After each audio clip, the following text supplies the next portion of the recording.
Now I will share you how experienced people can tell about themselves. Here is a template for experienced people. At first, start with your highest degree. Then you can go on your first company after graduation. You can tell about the project. And if the project is complex, as I said before about how do I tell about myself, if the project is complex, then the complex pairs of the projects. Then they will see that you have worked in a complex project. That means you know a lot of things. And in a complex project, you can learn a lot of things just by hearing how other people solved their problems. And you know about a lot of moving parts, a lot of dynamic parts of the project, and you know a lot of different problems people faced in the project, and you know the solutions of those. It's very, very important to show that you have worked in a complex project. And if that's a complex project, you should also mention why it was complex, some complex parts of the project. Maybe it had a lot of communication from back end, front end.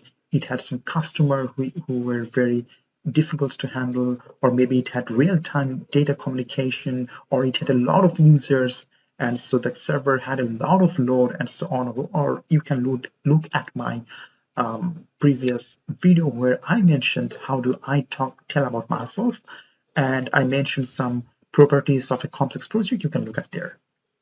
But if the project is not so complex, then you can just tell 2-3 lines about the project. Then secondly, you tell about your role and your responsibility. Then you can talk about what cool and advanced things you did.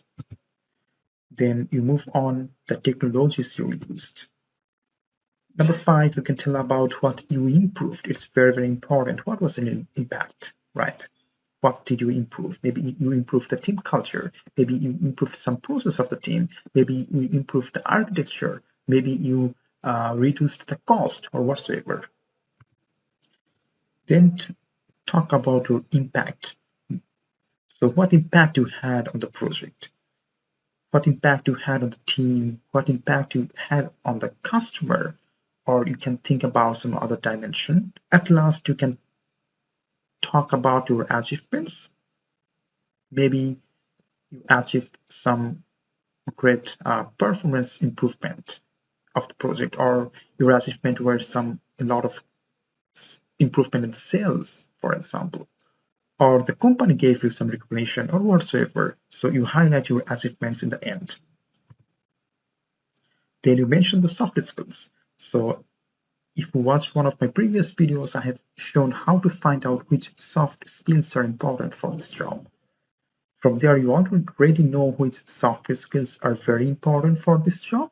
And here you mention some of the soft skills you acquired from this project.